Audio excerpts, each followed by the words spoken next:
अविद्या काम कर्मादि पाशबंधम विमोचितुम न कहाँ शक्नुयाद विना आत्मानं कल्पकोटि शतैरपि।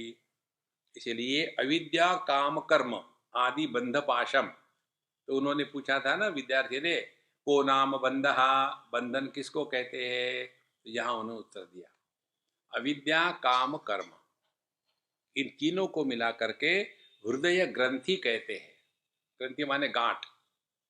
देखो ये गांठ कैसी है, ये नेकटाई वाली गांठ है।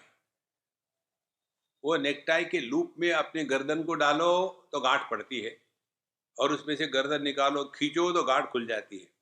उसी प्रकार से यह अविद्या काम कर्म की गांठ समझनी हो तो आप लोगों ने खेला होगा बचपन में, जब बैठते बच्चे चारों तरफ से और एक के हाथ में एक रुमाल होता है, और वो पीछे किसी के दौड़ते दौड़ते डाल देगा और पता ही नहीं चलेगा, फिर उसकी पिटाई होगी।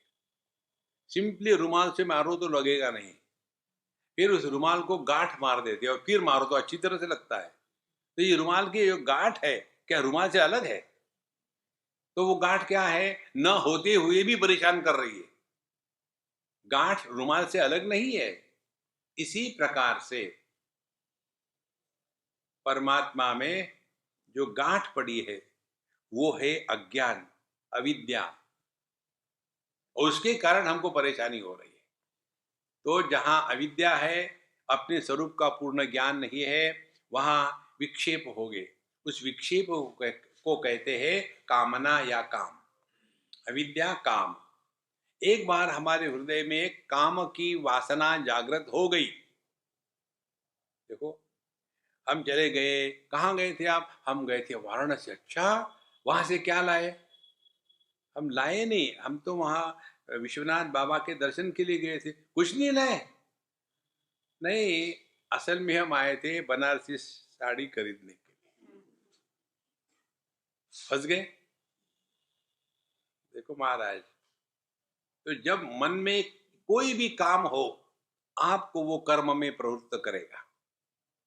तो यह जो अविद्या काम कर्म, ये तीन चीजें हैं, यही हमको बंधन में डालने का एकमात्र कारण है, और यही बंधन है।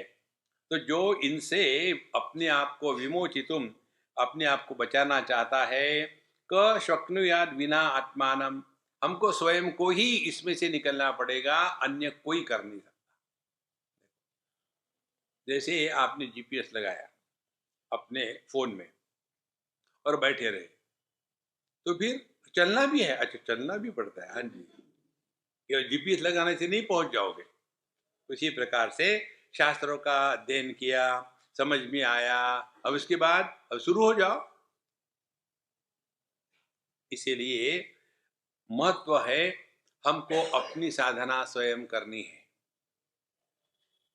और साधना तब होगी जब हम स्पष्ट हो गए कि साधना माने क्या। यही मालूम नहीं कि साधना माने क्या, तो हम केवल कल्पना के ही साम्राज्य में रहेंगे,